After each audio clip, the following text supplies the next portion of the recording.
Decía que muchas gracias a todos por estar y por supuesto les recuerdo a todos que esta es una unidad básica que ya tiene más de 15 años y seguimos con nuestros plenarios los jueves, las actividades como teatro y presentaciones como estas, en donde tenemos el enorme honor de, ¿por qué no decirlo, honor de contar con el doctor Jorge Rashid, que es un médico sanitarista muy reconocido, militante, que por supuesto recibimos con un aplauso.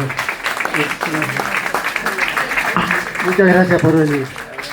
Bueno, vimos una película tremenda, ¿no? Y la verdad es que queríamos, en primer lugar, bueno, por empezar, yo creo que vos, que cumpliste un montón de funciones públicas, etcétera, estás en este momento, además estuviste hace poco colaborando con el gobierno de la provincia de Buenos Aires, estás trabajando allí, entonces, ad honorem. Así que yo creo que es una gran oportunidad para... ¿Se pueden callar, por favor? Bueno, creo que es una gran oportunidad para que Jorge nos dé una visión no solamente a nivel nacional, sino también qué es lo que está pasando en la provincia de Buenos Aires y además geopolítica, porque tengo entendido también que estuviste bastante cercano cuando se produjo lo de Irán, si no me equivoco. Así que vamos a hacer lo siguiente, a ver si les parece como modalidad. Yo acabo de presentarlo. Nos va a dar su punto de vista, su visión, etcétera, y después abrimos las preguntas para todos. ¿Te parece? Bueno, muchísimas gracias. Te agradezco mucho. Te agradezco. Bueno, buenas noches a todos. ¿Cómo están? Muchas gracias por invitarme. Palermo acá siempre me mima, demasiado, son muy generosos conmigo. Y yo quiero empezar como empiezo siempre, por la política internacional. Mi maestro siempre me enseñó de que la política es la política internacional. El resto es, mi maestro Perón me enseñó eso. Y siempre nos dijo que el resto es cabotaje pueblerino. Quien no entiende la política internacional no puede entender a Milei en Argentina. Si no se entiende lo que está pasando en el mundo, no se entienden los Milei en la Argentina, no se entienden los Bukele, no se entienden muchas de las cuestiones que aparecen como envases cerrados en un mundo que ha cambiado. Sobre todo los mayores, sobre todo los que somos más grandes. El mundo que conocimos ya no existe más. No existe más, ha cambiado, ya es otro mundo. Desde hace, pero no ahora, no con Trump, ni este Trump, porque el otro Trump era diferente. Había dos Trump, hay dos Trump. Sino porque el mundo hace 25 o 30 años empezó a cambiar, empezó a girar hacia el oriente, empezó a ser ocupado un espacio que dejó vacío la caída del muro, obviamente en el 89. Y ahí es donde uno tiene que empezar a pensar desde un lugar, porque si no pensamos desde un lugar, nos perdemos en lo que es la información manipulada, tergiversada, ocultada y mentirosa de un mundo muy chiquito. Nosotros miramos el mundo por el ojo de una cerradura, que es el mundo occidental y cristiano, del cual formamos parte, pero es tan occidental como Japón y tan cristiano como Israel. O sea, es una alianza geopolítica muy chiquita de 1.600 millones de habitantes, mientras que el resto del mundo tiene 6.500 millones de habitantes. Y no conocemos nada. Miren, les voy a dar un ejemplo de mi profesión. Hay 4.200 millones de personas que no usan el ibuprofeno y el paracetamol para atención primaria de la salud. Es decir, usan otras medicinas, la ayurvédica, las medicinas ancestrales chinas, y sin embargo uno dice que viven menos. No viven menos. ¿Tiene igual expectativa de vida? Sí tiene igual expectativa de vida.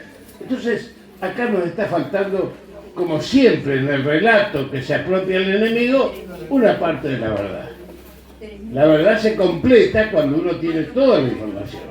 Ahora, ¿por qué no tenemos toda la información? No tenemos toda la información porque después del hegemonismo, de la caída del muro de Berlín, yo quiero poner un punto ahí. Una pregunta, ¿cómo se cae el muro de Berlín? ¿De adentro para afuera o de afuera para adentro? Interesante, ¿no? Preguntas fáciles, respuestas difíciles.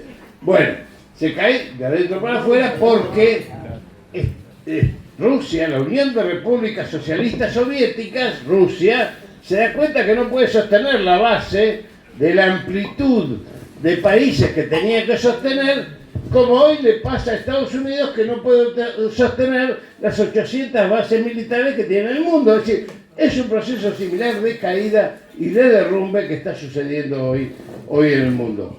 Ese proceso que lleva a la conformación de un mundo multipolar, que es el que hoy se expresa con mayor fuerza.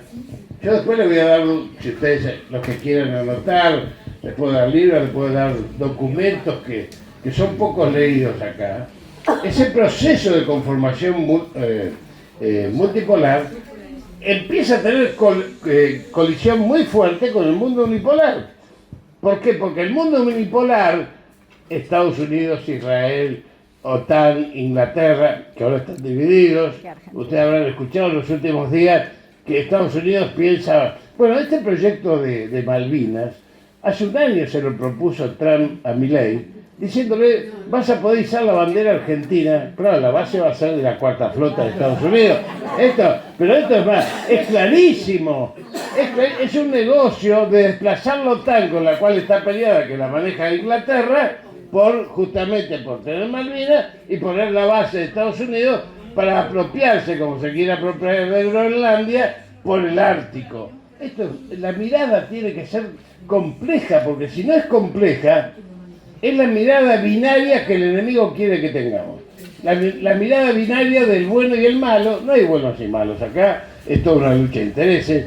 No hay judíos y musulmanes, es una lucha de intereses. No hay, miren, yo les voy a decir algo que siento profundamente, y más acá se los voy a decir porque yo mismo tengo sangre judía también en mi, pero quien le está haciendo profundo daño al judaísmo confesional en el mundo se llama Benjamín Netanyahu, el genocida del Estado terrorista de Israel, que no tiene nada que ver con el judaísmo. Tiene que ver con una herramienta política imperial de ocupación y genocidio. Entonces, tenemos que ser capaces, sobre todo nuestra dirigencia, de decir estas cosas, porque hay una desinformación tal que puede llevar a que los argentinos nos enfrentemos porque unos son paisanos judíos y otros son paisanos árabes, porque otros decimos que tenemos que tener alianza con Estados Unidos y otros dicen que tienen que tener alianza con Europa y otros con Asia y otros con China y nos amenazan, y resulta que en realidad nosotros lo único que tenemos que saber, los argentinos, que lo que se está pasando en la Argentina es un campo de disputa de intereses internacionales que se están disputando nuestro territorio y nuestra soberanía. Si nosotros partimos de esa mirada que nos dice, ¿cuál es la mirada?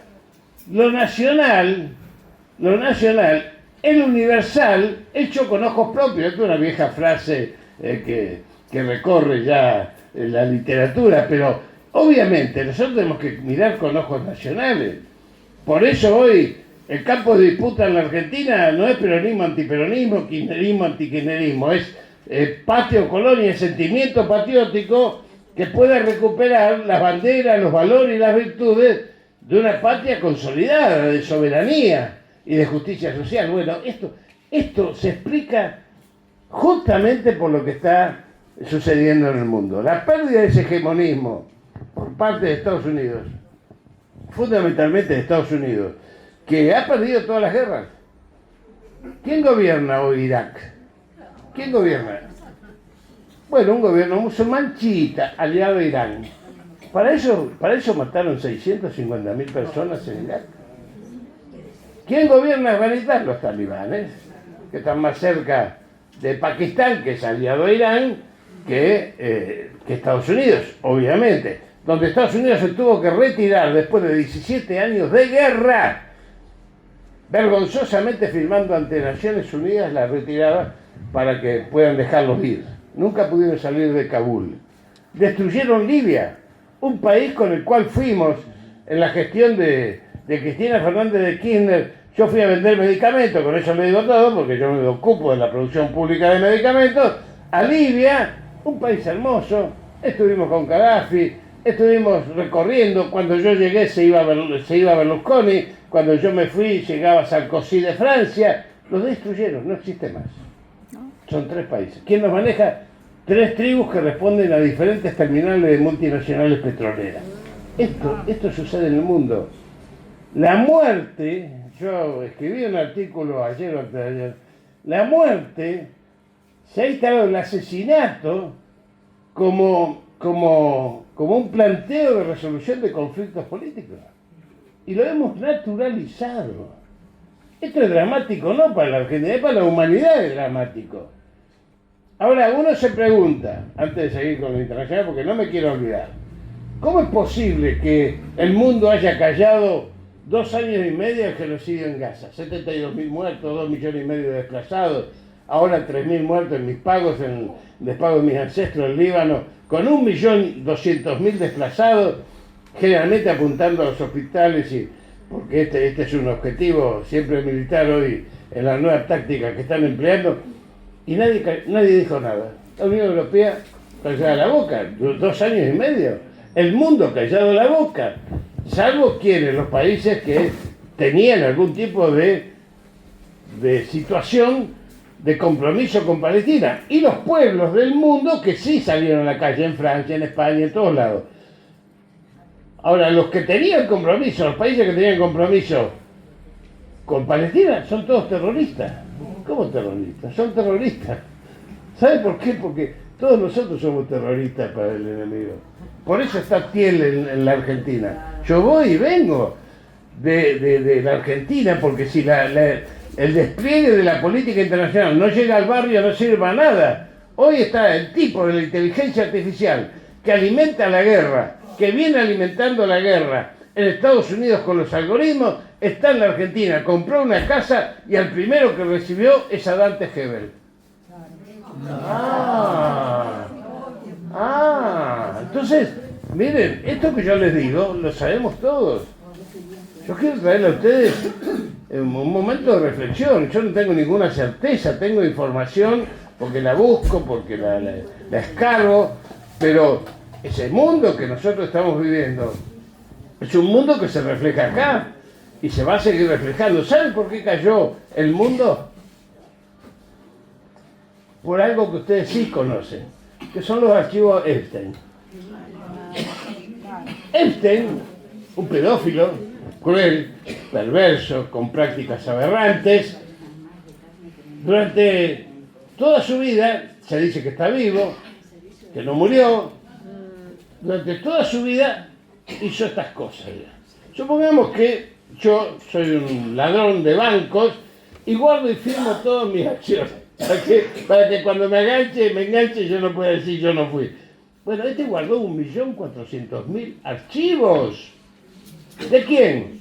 De Bill Clinton, de Trump, de Elon Musk, de Bill Gates, del príncipe Andrew y de miles más, porque es un hombre de la Mossad, con el cual esos archivos sirvieron de extorsión al resto del mundo. Por eso calla el mundo. Es el método extorsionador habitual que tiene hoy este mecanismo perverso de la política a nivel internacional, que se está acabando. Se está acabando, si Dios quiere, se está acabando. ¿Por qué? Porque el otro mundo, el mundo multipolar, está presionando por nuevas formas de compromiso y de relacionamiento. En el nuevo mundo multipolar están los BRICS, que se formaron a partir de ¿qué? Se formaron a partir de una experiencia maravillosa de reconstrucción de Patria Grande de Néstor Kirchner, Lula y Chávez, del UNASUR. ¿Qué hizo el enemigo? ¿Qué hizo el enemigo? Inmediatamente creó la Alianza del Pacífico para destruir al UNASUR, para sacarle el mercado, creyendo que el UNASUR era una alianza como el Mercosur, que es una alianza arancelaria. Ahí se discuten aranceles. Pero esto no era una alianza arancelaria. El UNASUR era una alianza de los pueblos, que es diferente. Tanto es así que nosotros metimos desde el Ministerio de Defensa en esa época el proyecto de producción de materia prima de medicamentos. que se iba a hacer con... ¿Por qué? Porque el eje que había dejado Carrillo en su momento de producción pública de medicamentos y vacunas se fue enterando desde los años 70, pero acá en Argentina se producía materia prima de medicamentos. Y vinieron, ¿quiénes vinieron? Los Chicago Boys dijeron, no da la escala, no sé si hay algún contador por acá, pero eso es un verso habitual, si da la escala, como si la soberanía tuviese escala. La soberanía no tiene escala. La soberanía o se tiene o no se tiene.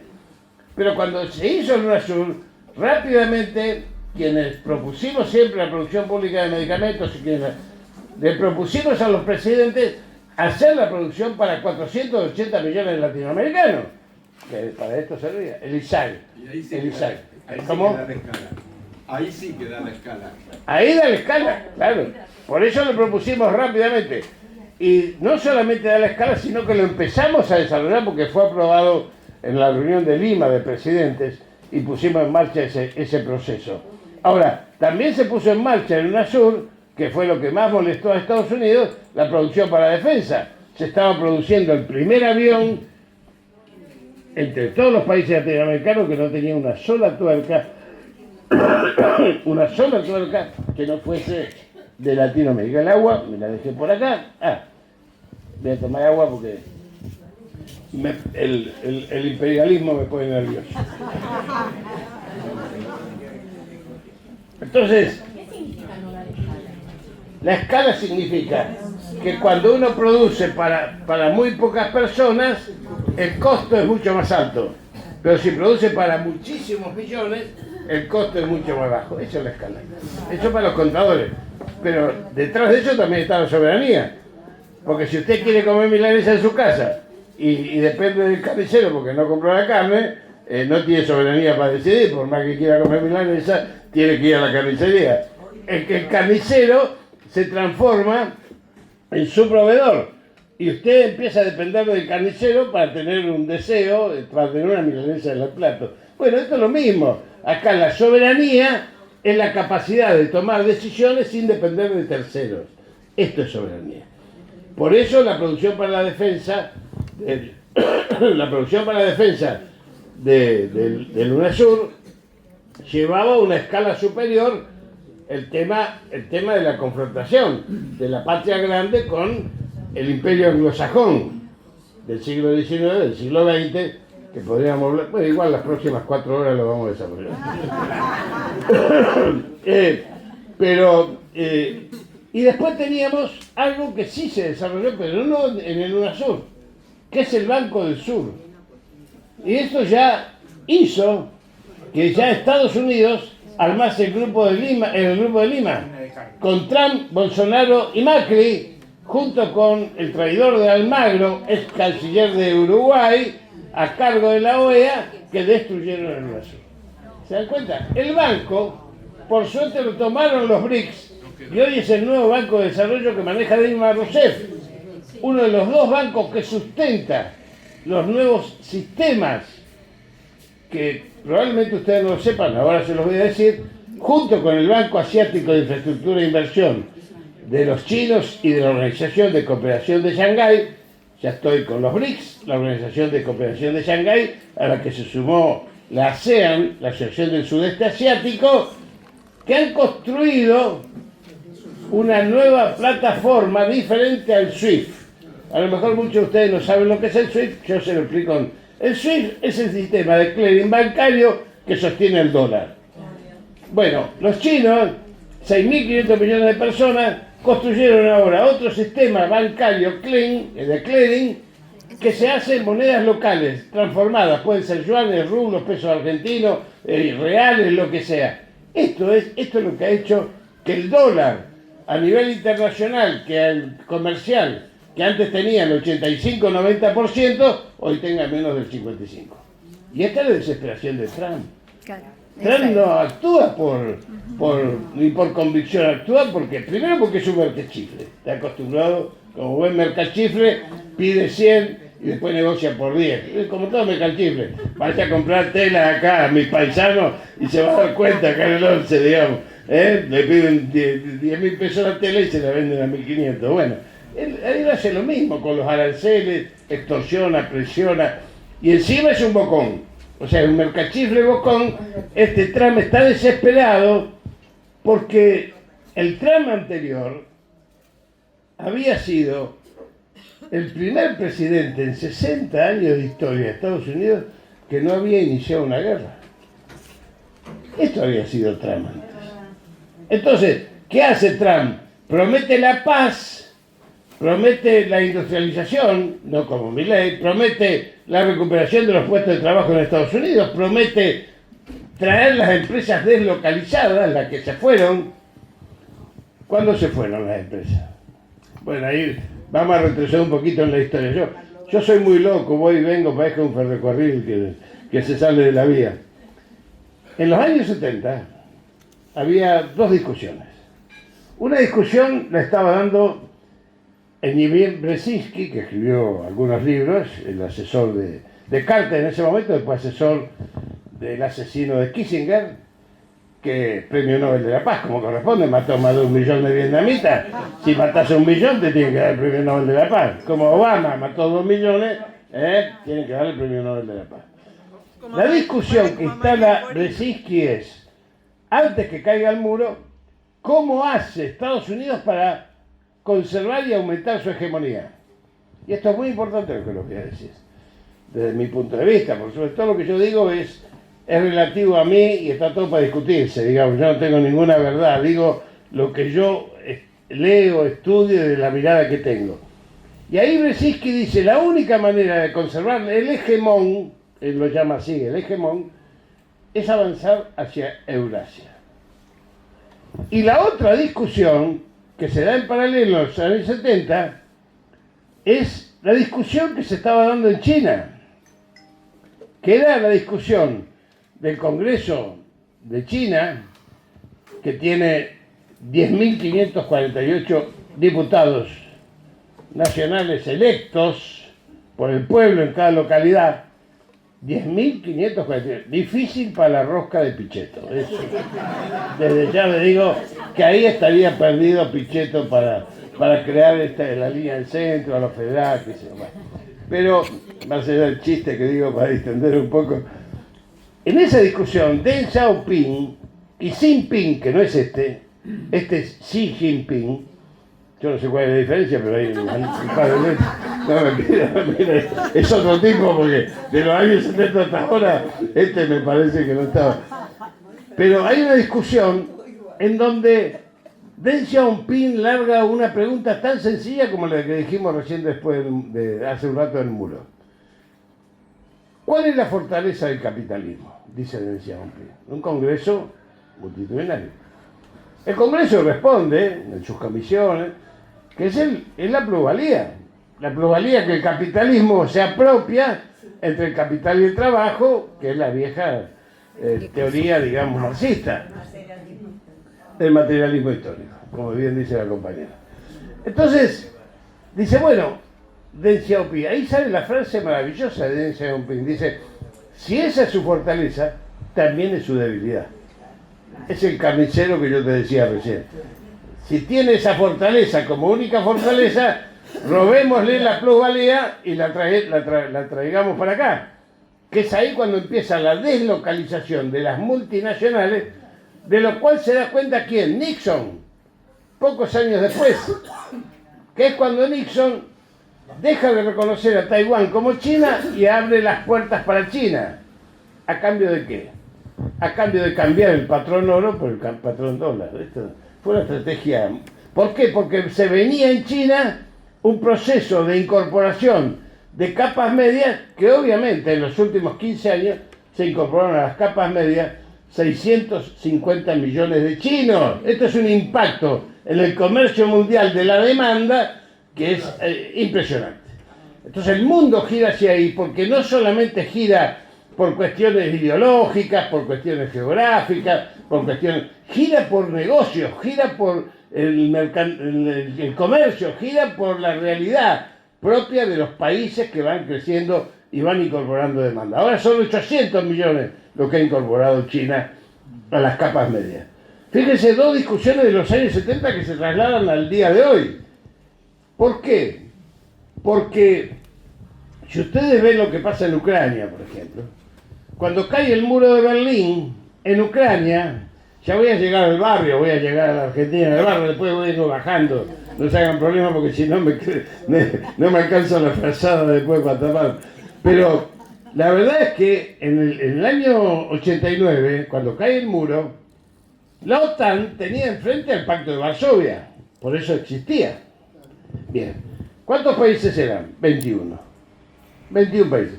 ¿Cuántos países son hoy en la OTAN sin el Pacto de Varsovia? 32. 32. ¿Por qué? Porque justamente van avanzando hacia Eurasia. ¿Cuál es el primer escollo de Eurasia? Rusia. Rusia. Entonces la van rodeando. Lituania, Estonia, Bulgaria, Rumania, Polonia, Hungría y ahí Ucrania. Y ahí llegamos a Ucrania. A Ucrania, que hasta el 2014 tenía un gobierno democrático. Como hasta 1953 o 57, no me acuerdo bien, Irán tenía un gobierno democrático. Que le pegan un golpe de Estado y lo ponen al Shah de Irán.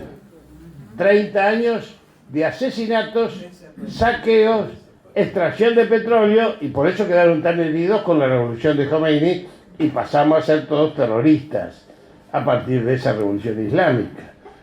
Entonces, fíjense ustedes, acá de lo que estamos hablando es el encierro, y cuando faltaba Ucrania, pegan el golpe y Rusia dice, bueno, está bien, que vengan los payasos, como Zelensky ahora, pero no puede entrar ni a la OTAN ni a la Unión Europea porque me van a cerrar el círculo. Es lo mismo que yo tenga el control de Rusia en Cuba, Nicaragua y Venezuela. ¿Qué haría Estados Unidos? Inició una guerra, obviamente. Esto es una relación de fuerza, es lo mismo, pero con una característica. ¿Cuál es la característica fundamental? El Imperio Ruso se funda en Kiev en el siglo XII. En el siglo XII. O sea que los ucranianos hablan ruso y tienen la Iglesia Ortodoxa rusa. ¿Qué hacen los Zelensky de la vida? Le prohíben hablar ruso y le cierran la Iglesia Ortodoxa rusa. Y encima, en las provincias del este, que se declaran provincias rusas porque no quieren ese tipo de manejo, empieza con el genocidio de los 15.000 muertos que produjo. Y ahí es donde se inicia la operación especial. Entonces, esto tenemos que tenerlo presente, porque si no parece una pelea entre buenos y malos. Hay algunos argentinos, e incluso el estúpido que tenemos en la Casa Rosada, que creen que Putin es comunista.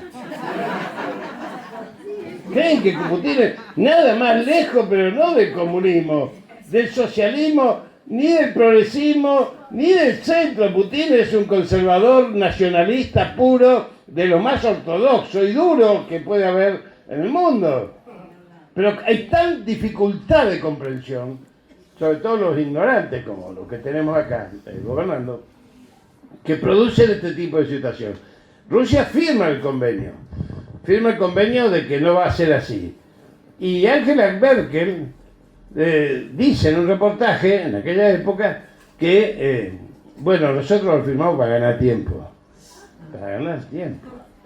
Y los rusos se dan cuenta, por eso incluso en la primera presidencia de Trump, cuando Trump rompe el convenio de la OEA es la Organización Internacional de Energía Atómica, que conduce un argentino por segundo periodo consecutivo, Grossi, que está por ser secretario general de Naciones Unidas, está promovido para eso. Rafael, gracias por hacer recordar, Rafael Grossi, que está propuesto para ser secretario general, dice, Irán no era ninguna amenaza. Y esto lo dice el jefe de contraterrorismo de Estados Unidos, que renuncia, el señor Ken, que dice, Irán no era ninguna amenaza y Estados Unidos está manejado por el sionismo de Netanyahu, que le ordena a Trump las acciones bélicas, los asesinatos, estos que hemos hablado, que han desorganizado. Es verdad, como decía el compañero, que yo estábamos en Dubái con mi mujer, habíamos ido a Turquía para conmemorar nuestros 10 años y que la flaca se había jubilado, entonces dijimos, bueno, tenía un sueño dorado de ir a Estambul, lo veníamos pagando y hicimos transferencias, las millas que uno tiene. Las millas que uno tiene. Bueno, lo hubiese pedido, pero no lo encontré cuando fui a tocar el timbre. Y cuando estábamos yendo nos dicen, ¿no quieren ir a Dubái 3 días gratis? Nosotros no conocíamos Dubái. Si hubiese conocido hubiese dicho que no. Pero como yo leo permanentemente, yo sabía que en Omán, ahí cerquita, había una reunión de Estados Unidos e Irán que empezaba el 25 o 26 de febrero, que duraba hasta el 8 de marzo. Nosotros viajábamos el 27, así que yo dije, bueno, vamos tranquilos, porque yo sabía ya la tensión de la zona. Y el 28, en medio de la negociación, Netanyahu le dice a Trump, encontramos donde se reúne Khamenei, y lo mata, lo asesina a él y a su nieto, a su nuera, a la plana mayor, una parte de la plana mayor. Ahora, ¿a quién mataron? ¿Quién era Khamenei? Porque los medios dicen, estaba desde 1989, como si eso fuese un delito. Pero saben, Khamenei no es el presidente de Irán. Es el jefe de la iglesia islámica chiita, es el papa del mundo chiita en el planeta. Entonces, uno no tiene ni idea de lo que hicieron. Creyeron que Irán se iba a quedar quieto con esto, con el asesinato, porque, insisto, han instalado el asesinato como método de resolución del conflicto. Si uno se pone a pensar que esta tensión, que es una tensión que se da también entre el marco financiero internacional de la banca Rothschild y Soros, con Wall Street se va a dar cuenta por qué hoy Trump se está peleando con Inglaterra. ¿Por qué se está peleando con Inglaterra? Si no, no diría esto de Malvinas, por ejemplo. ¿Por qué? Porque toda esta situación ha traído como consecuencia un desmembramiento de la Unión Europea. La agresión sobre Dinamarca por Groenlandia, por ejemplo, que es una buena estrategia para Estados Unidos. No son estúpidos, quieren cerrar el círculo ártico. Cerrando el círculo ártico quedan solamente como controladores del círculo ártico Rusia y Estados Unidos. Por eso Trump se lleva bien con Putin, porque dice, bueno, nos quedamos con el círculo ártico, incluso podemos construir un puente con Alaska y empezamos a abrir. Estas son cosas que pasan, aunque uno no lo crea. Entonces, esto de Groenlandia golpeó fuertemente en la Unión Europea, pero más fuertemente golpeó la demanda de la OTAN a la Unión Europea, que manejan Van Leiden y Rutte, dos personajes de estos funcionarios como la Lagarde que teníamos nosotros del Banco de Bruselas, estos personajes que uno no sabe de dónde salen, pero salen del supuesto Parlamento Europeo, que plantean por la OTAN, ¿cómo? Lo tenemos a Iglesias, el profesor de vóley. Claro, a ver, bueno, de papelones la Argentina está tapizando el mundo, así que, claro. Pero fíjense ustedes que la OTAN le exige a la Unión Europea, en función de los tratados de Maastricht, aumentar al 4% su inversión de presupuesto de defensa en cada país.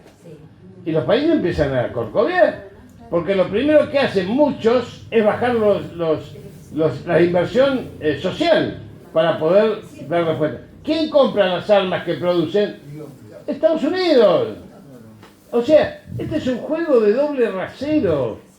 Entonces, cuando se dan cuenta de eso, la Unión Europea dice... la Unión Europea dice no, se le va a estar vendiendo a Estados Unidos. Y Estados Unidos, en medio de la guerra con Ucrania, les bombardea, junto con Inglaterra, el Nord Stream 1 y el Nord Stream 2, los deja sin gas, se cagan de frío y pagan el gas 4 veces más caro. Esta es la realidad. ¿Quién dinamitó los gasoductos? Los ucranianos, por orden de Inglaterra, que garparon la operación y dinamitaron el Nord Stream 1 y el Nord Stream 2. O sea que Europa se ve en una contradicción. ¿Y qué empieza a hacer entonces Europa? Armarse para sí misma, producir armas para sí misma. Empieza Alemania. ¿Cómo Alemania no podía producir armas? Japón empieza a producir armas, porque antes no podía producir armas. Después de la Segunda Guerra Mundial eran dos países que no podían producir armas. España se revela Meloni, la socia de Milei, se revela y empieza a dar batalla contra esta situación y Europa se desangra. ¿Por qué? Porque Europa es el campo de batalla en el cual se van, como en la Segunda Guerra Mundial, cuando Estados Unidos entró 3 años después, cuando ya Europa estaba desangrada. Y todavía dice que ganaron la guerra y lo que liberaron toda Europa fueron los rusos, pero esta es la realidad. Ahora, nosotros no vamos a ir contra la historia, vamos a dejarla así, pero hoy los europeos están peleando a ver si recuperan algo de dignidad, Miren, en el 2014, volviendo al 2014 y al golpe de Estado de Ucrania, se produce el 24º Congreso de China. Yo recomiendo a los que quieran leer, que lean los documentos de los congresos chinos, ¿eh? No están en chino, no les pido eso, están en castellano, están en español. En ese congreso,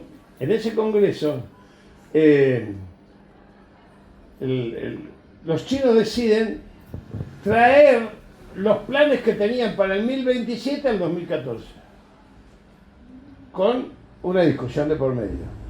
¿Por qué? Porque se plantea en el Congreso que dada la crisis de Lehman Brothers en el 2008 y la crisis de las hipotecas subprime en 2011, lo que iba a suceder en el mundo es que iba a haber una crisis de moneda.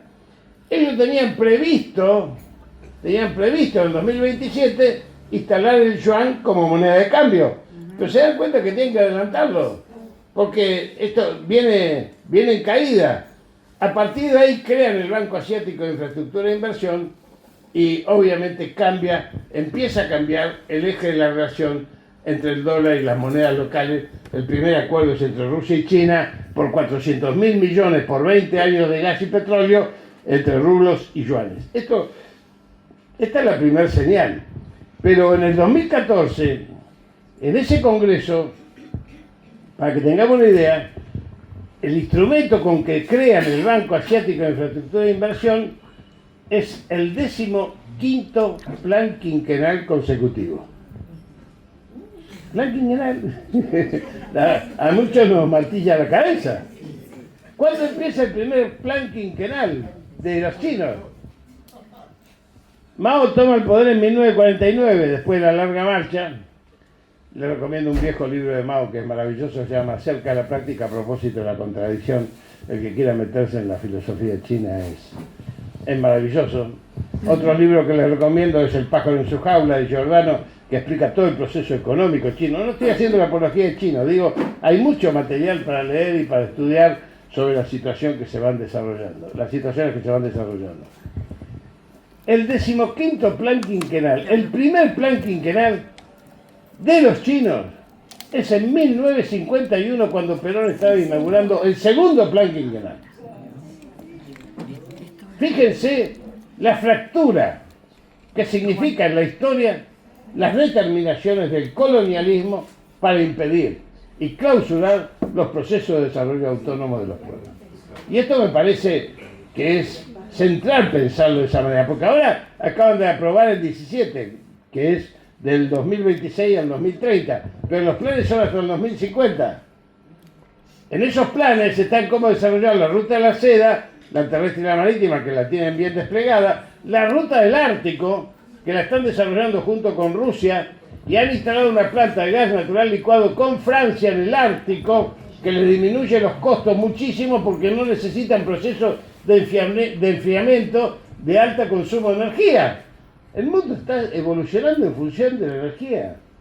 Y Nosotros... prevén salir campeones del mundo. Claro, sí, salir campeones del mundo. O sea, y porque además Rusia y China son los únicos países que tienen rompehielos. No los tiene Estados Unidos. Ahora ya no es tan difícil porque con el calentamiento global está en dificultades. Pero los chinos, que nunca invadieron ningún país, que fueron sometidos por los japoneses, y ahora tienen un proceso de tensión a través de Taiwán, indudablemente, porque es el portaaviones que tiene Estados Unidos en el Oriente Lejano, en el Pacífico Lejano es Taiwán, y el que tiene en el Medio Oriente es Israel. Son los dos portaaviones que tiene Estados Unidos para tener alguna presencia. Cada vez menor, cada vez más cuestionada. Ahora, ¿cómo nos impacta esto a nosotros? La ruta de la seda ya está instalada en América Latina. San Pablo, Chancay, el puerto de Chancay de Perú. Esa es la ruta de la seda. Yo les voy a contar, el puerto de Chancay, que yo estuve, porque bueno, ustedes dirán, estuvo en todos lados, sí, estuve ahí. Pero el Chancay es el puerto donde San Martín liberó o declaró la independencia de Perú. Pero en realidad es una mentirita de la historia, porque en realidad es la independencia de Lima. El ejército español todavía estaba hasta que viene la batalla de Ayacucho con Bolívar. Pero él declara, y hay un museo muy lindo ahí de San Martín, es maravilloso, y está el balcón donde San Martín declara la independencia. En Chancay, Chancay se llama. En Chancay, no es en Lima, es en Chancay. Que provocó la reacción de toda la oligarquía, obviamente que estaba cercana a los españoles, y por eso lo combaten a San Martín, y por eso San Martín tiene que ceder sus tropas a Bolívar, y por eso se produce la reunión de Guayaquil, y por eso San Martín vuelve. Ya antes no había querido volver, cuando Rivadavia le dice que venga a combatir a López de Ramírez. La historia está, claro, yo voy y vengo porque la historia resignificada, San Martín se revela y les dice a sus coroneles en el levantamiento de Arequipa, le dice: yo dejo de ser comandante, usted va a seguir siendo nuestro comandante, le dicen los coroneles. No, porque Rivadavia me ordenó volver y yo voy a desconocer la orden. O sea, desconoce la orden de Rivadavia para combatir a López. Yo no voy a ir a combatir a nuestros compatriotas cuando está la ocupación colonial en América Latina, en las patrias grandes, se hablaba de patrias grandes, de la Confederación se hablaba. O sea que yo les mezclo la geopolítica con la historia, porque hoy, la OTAN de hoy, es la OTAN de la vuelta obligado, de Quebracho, de San Lorenzo, en las batallas del Paraná, las que acabamos de ver. Es la misma batalla. Rosas sabe que no puede vencer a la OTAN como si a nosotros se nos instala la OTAN acá. ¿Vamos a pelearlo? Sí, con escarbadientes lo vamos a pelear. ¿Qué vamos a hacer? Vamos a hacer guerrilla. ¿Qué vamos a hacer? Es lo que está haciendo Irán. Guerra asimétrica se llama esto. Es la guerra asimétrica. Esa guerra asimétrica la establece Rosas con Mansilla. Y yo les quiero contar una anécdota maravillosa de eso, porque Mitre dice que fue una derrota. Tuvieron que devolver la isla Martín García, que ya estaba ocupada por los ingleses. Tuvieron que disparar 21 cañonazos de salva a la bandera argentina. Pero además, cuando el almirante inglés llega a Londres, le manda una carta rosa y una bandera argentina quemada. Y les dice: señor gobernador, pum, pam, representante de las provincias, le mando esta bandera porque yo he visto, tengo 30 años en la Marina inglesa, he estado en la batalla de Trafalgar, he estado en miles de batallas, pero nunca he visto un hecho tan heroico como vi en las barrancas del Paraná. Un hecho tan heroico como ese. Sacan tranquila, salgan por acá, venga por acá, tranquila, La vuelta obligado, Quebracho, San Lorenzo, fueron muchas batallas, porque ahí la gauchería lo seguía por el Paraná y en cada recodo le tiraban con todo. Entonces le dice: le mando esta bandera quemada, porque desde que llegamos a la vuelta obligado nos dedicamos a tratar de saldar la barrera de cadenas, y había un cañoncito. Yo le digo, los cañones argentinos eran balas macizas, los de ellos eran balas explosivas, miren la diferencia. El OTAN contra lo que seríamos nosotros los carbadientes. Dice, pero había un cañoncito que nos hundió 2 buques mercantes y nos daba, cuando queríamos desembarcar, lastimó a nuestras fragatas, y cada vez que bajaban nuestros soldados a la costa a buscarlo, desaparecía. Y aparecía por otro lado. Y volvía a hostigarnos. Dice, nos tuvo así ese cañoncito de las 6 y 7 de la mañana a las 6 de la tarde. 5 o 6 de la tarde. Dice, en un momento lo vimos al cañoncito y vimos que arriba del cañón se paraba un sargento mayor, que sería un teniente coronel de hoy, en esa época un sargento mayor. Y empezó a putearnos. Y nos empezó a decir, ingleses, hijo de puta, váyanse, no los queremos acá, ingleses, go home, hasta que mis soldados lo mataron. Pero yo nunca vi, dice, una cosa así. Se debe haber quedado sin municiones, y la indignación, la adrenalina. Y yo quiero que usted le entregue esta bandera a su familia, porque es el acto patriótico más fuerte que yo he visto en mi vida. Entonces, esta carta figura en el Museo Nacional de la Argentina. Y a mí me parece que si esto se enseñase en las escuelas, en vez de enseñarse que la civilización viene de afuera y la barbarie somos nosotros, que eso sigue siendo lo sistemático de la educación, estaríamos en otro país, estaríamos recuperando esto que yo dije al principio del sentimiento patriótico, estaríamos más asentados en nuestra identidad.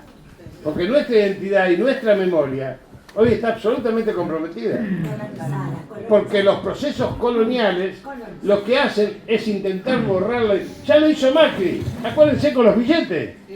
Podían ser billetes de Tailandia, de Filipinas, claro, podía ser de cualquier lado.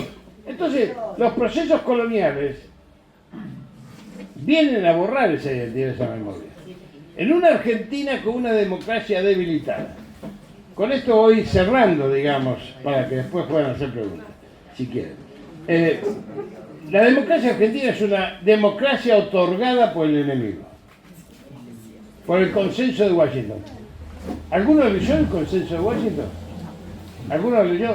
Levante la mano si alguno lo leyó. No hay ninguna, no estoy haciendo un test. Son 10 puntos económicos, les pido que lo busquen en Google. Búsquenlo, 10 consenso de Washington. Los 10 puntos económicos. Ahí van a ver la cara de Martínez de Oz, la cara de Machinea, la cara de Cavallo, la cara de Caputo, la cara de Stusenegen, la cara de Macri, la cara de Milei. Porque el enemigo nos dio una democracia condicionada al mercado. El mercado como ordenador social. Ese mercado como ordenador social amputa cualquier política social.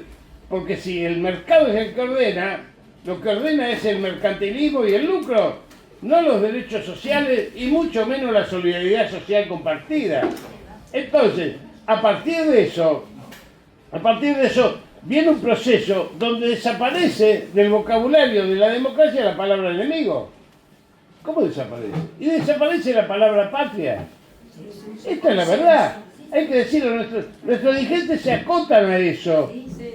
Hay un proceso, como dice. Cambia de enemigo por consenso. Claro, y el consenso, uno puede hacer consenso con cualquier adversario patriota en la Argentina, sea conservador, sea socialista, sea comunista, sea de lo que sea, siempre bajo un concepto de patria. Ahora, cuando uno tiene, sabiendo que lo que tenemos es un guión de diseño estratégico de Estados Unidos sobre América Latina, estamos en un problema. Y esto se consolida en la Constitución de 1994, cuando la Constitución de Menem-Alfonsín, que se consolida la Constitución de Menem-Alfonsín del Pacto de Olivos, cuando la salud, la educación y la seguridad social son provincializadas y municipalizadas. Y los recursos y los bienes naturales comercializados por las provincias, lo cual hace que haya provincias ricas y provincias pobres. Entonces, todo esto que callamos ha llevado incluso a una desprotección de la información por parte del pueblo argentino, que a veces uno dice, el pueblo argentino está luchando por sobrevivir. Y son los dirigentes, incluso en los 10 años felices que tuvimos con Néstor y Cristina, esos 10 años felices, el marco estructural de la dependencia siguió rígido, porque la ley de entidades financieras, la ley de inversiones extranjeras, la ley de higiene y seguridad en el trabajo siguen siendo la dictadura militar como lo son hasta hoy. Entonces nosotros tenemos derecho a plantear esto con toda la fuerza. Yo lo planteo, debe ser porque me parece que la lucha patriótica hace que superemos las edades, superemos todo. Porque eso que se produjo, es algo que uno tiene que mirar. El enemigo siempre te va a permitir los derechos de tercera y cuarta generación. Matrimonio igualitario, la interrupción del embarazo, todas esas cosas que parecen, pero no te va a dejar tocar el marco estructural de la dependencia.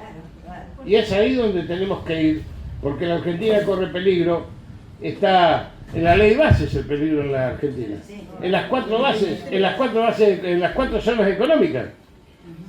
Y esto nos lleva a reflexionar sobre el siglo pasado, cuando Yugoslavia se imponía como un adversario importante para Alemania, Francia e Inglaterra, antes que se haga la Unión Europea. Entonces decidieron destruirla. Hoy son 7 países que no mueven la balanza. Entonces, acá en estas 4 zonas económicas, que viene el enemigo, ya se está produciendo. Milei quiere darle el puerto y la base de submarinos a Estados Unidos, a la cuarta flota, en Tierra del Fuego. Lo que se está produciendo en Tierra del Fuego no es un industricidio, no es un proceso de falta de consumo ni de abandono de la industria. Es un proceso de vaciamiento de empresas para que la población estable de Tierra del Fuego trabaje para las bases de Estados Unidos como en Guantánamo. Esto está clarísimo. Y le vamos a entregar el río Paraná con los marines, porque una de las 4 zonas económicas, ¿cuál es? La zona de los alimentos. Esto que nos decía Perón 60 días antes de morir, que los estados-nación íbamos a ser muy débiles, modelo argentino para un proyecto nacional, se llama eso, que Perón dice en las cámaras de diputados el 1 de mayo del 74, que los países, los estados-nación, iban a ser muy débiles para enfrentar los embates del imperialismo. Y que por eso él proponía que fuesen bloques continentales o países continentales, que por eso se hace el UNASUR. Ahora, también decía, el imperialismo va a venir por los alimentos, el agua dulce y los recursos, y los recursos naturales, fósiles y minerales. Y resulta que nosotros cuando dijo agua dulce, éramos chicos, vos te debes acordar, nos reíamos, decíamos no le llega agua. ¿Qué tiene que ver el agua? Decíamos nosotros. No entendíamos nada, de que había tipos que estaban pensando como no porque sean adivinos, no porque sean magos, es porque estudian, como estudia Cristina, como estudia Axel, como estudian los compañeros que están estudiando estos temas con profundidad. Lo que dijo Axel en Barcelona ahora fue muy importante.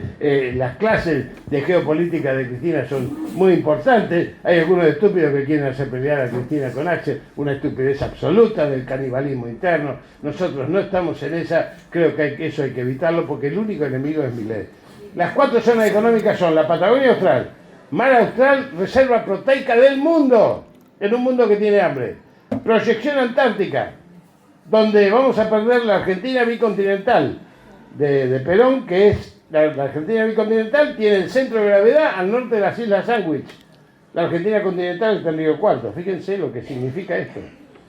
Y el convenio AUKUS de Estados Unidos, Inglaterra y Australia está instalando 40 bases en la Antártida porque se discute en el 2030. Acá nomás, a la vuelta de la esquina. Pero además perdemos los pasos internacionales, Magallanes, Bigle y Cabo de Hornos, que es donde hoy pasa toda la mercadería ilegal del mundo, porque por los canales de Suez y de Panamá se escanean los buques, por lo tanto se sabe lo que va adentro. Y por eso necesitan la Patagonia Austral, Lewis, con quien tuvo algunas peleas. Como dicen los chicos cuando vienen de la escuela con el ojo morado, no saben cómo quedó el otro. Bueno, pero Lewis tiene 3 estancias. Fíjense un triángulo así.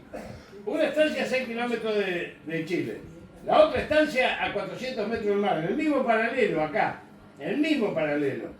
Esa base, esa estancia en Sierra Grande, tiene una pista de aterrizaje más grande que la de Aeroparque. A 400 metros del mar.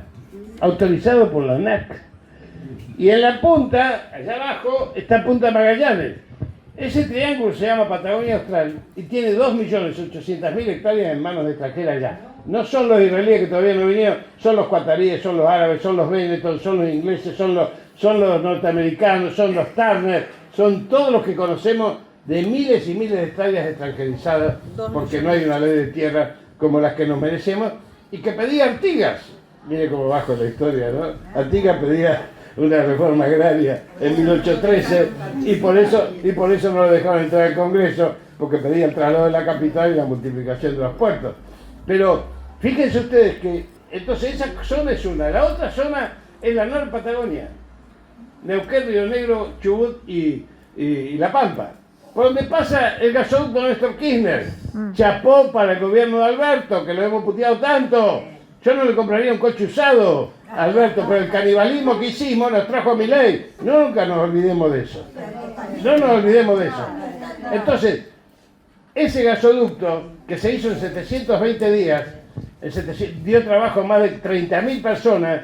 Ese gasoducto es el que hoy puede alimentar la esperanza de estos delincuentes. Y esa es la segunda zona económica. La tercera es la del litio. Salta, Tucumán, Jujuy y el norte de Catamarca, que ya se está exportando. ¿Quién tiene esa exportación? La tiene el ex gobernador, que tiene presa mi única paciente es Milagro Sala, obviamente, que no está bien.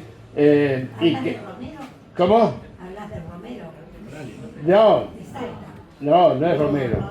Es de, hablo del gobernador de Jujuy.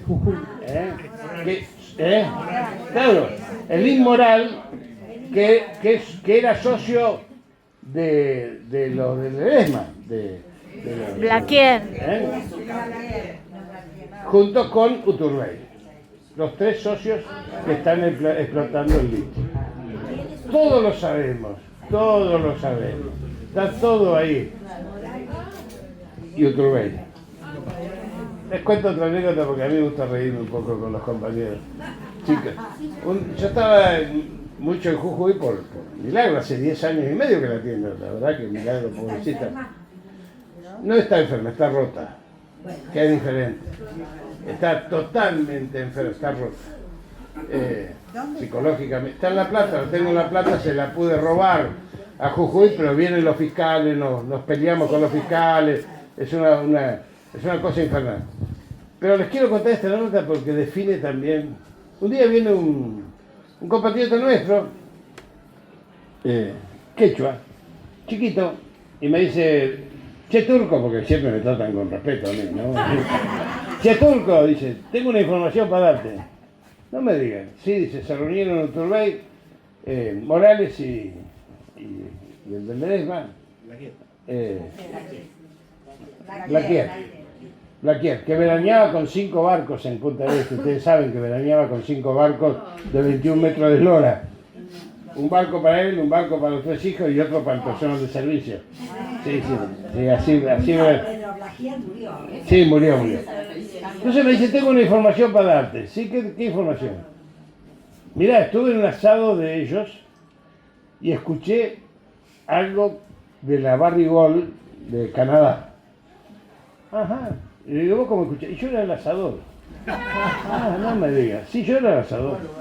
Pero le digo, mirá que yo tuve el asado, pero la gente que tiene que conversar está lejos de la parrilla. Sí, claro, no van a estar pegados a la parrilla, están lejos. Dice, pero yo cuando escuché eso me empecé a interesar, me dice. Así chiquitito era el compañero quechua. Y le digo, ¿qué hiciste? Y dice, y empecé a tratar de escuchar, entonces me llevaba de a poquito. Me llevaba para ir mucho, iba y venía. Hasta que Morales me dijo, che chango, dice, yo quiero comer, tráeme algo más. Dice, que no quiero que se me enfríe, patroncito.